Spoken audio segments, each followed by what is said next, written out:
මේකේ කියනවා A හා B යනු ඔමේගා නියමදී අවකාශයක වූ සිද්ධීන් දෙකක් යයි ගනිමු. PA කියන්නේ 5න් එකයි, PAB 10න් එකයි, PBA 10න් 3යි කියලා දීලා තියෙනවා. එහෙමනම් PB සහ PA මැද B සොයන්න කියලා තියෙනවා.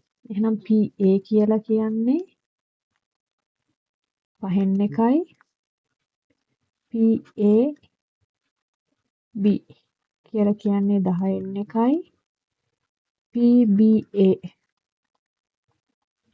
කියලා කියන්නේ 10න් 3යි. එහෙමනම් අපිට කියනවා PB සහ PB දන්නේ නැහැ.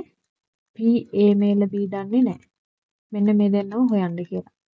එතකොට දැන් මෙන්න මේකෙන් AB PAB කියන එකෙන් තේරුම තමයි B සිද්ධ වෙලා තියෙද්දි A සිදුවීමේ සම්භාවිතාව. PBA කියන්නේ A සිදු වෙලා තියෙද්දි B සිදුවීමේ සම්භාවිතාව. එහෙනම් අපි දන්නවා මේකේ සම්බන්ධතාවයක් අපිට ලියන්න පුළුවන්. අපි ගමුකෝ PBA කියන එක. මේකට සම්බන්ධතාවයක් තියන්න පුළුවන්. අපි දන්නවා මෙයාගේ අගය 10න් 3යි. මෙයාව කඩලා ලියපුවහම මොකද්ද මේකෙන් එන්නේ? P B ඡේදන A මෙයාව මේ විදිහට ලියන්න පුළුවන්. PA. ඔන්න ඔයගේ තමයි 10න් 3 දික් කියලා දීලා තියෙන්නේ.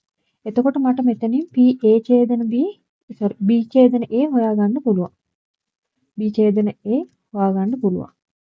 B ඡේදන A කියලා කියන්නේ 3 බෙදීම 10 ගුණ වෙනවා PA ගෙන්. PA ගේ දීලා තියෙනවා 5න් එකයි කියලා. එහෙනම් මෙතනින් එනවා PB ඡේදන A කියන්නේ 50න් 3යි. ඒ වගේම අපිට දීලා තියෙනවා PAB. PABටත් මේ විදිහටම ලියන්න පුළුවන්. PAB ගේ අගය 10න් එකයි කියලා දීලා තියෙනවා. එහෙනම් B සිදු වෙලා තියෙද්දි ඒ සිදුවීමේ සම්භාවිතාව. එහෙනම් PA ඡේදන B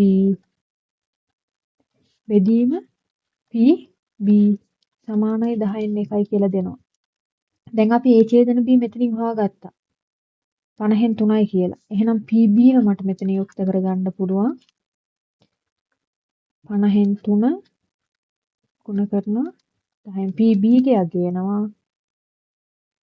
5න් 3යි කියලා.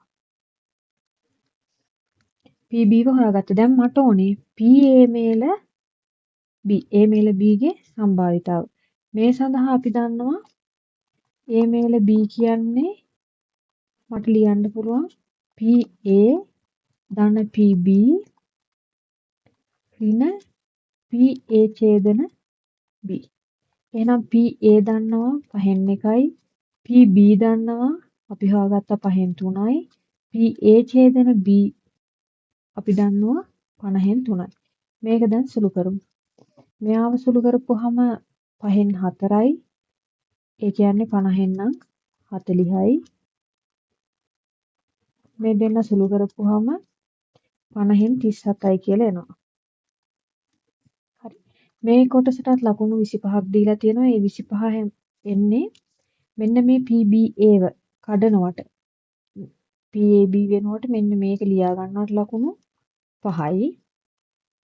ඊළඟට PB ඡේදන A ගන්නවට ලකුණු 5යි. PAB මේ විදිහෙන් ලියා ගන්නවට ලකුණු 5යි. A ඔස්සේ ගිහින් PB ව හොයනවට ලකුණු 5යි. අවසානයේ A මේල B ව හොයනවට ලකුණු 5යි. ඔය විදිහට තමයි ලකුණු 25 හම්බෙලා තියෙන්නේ.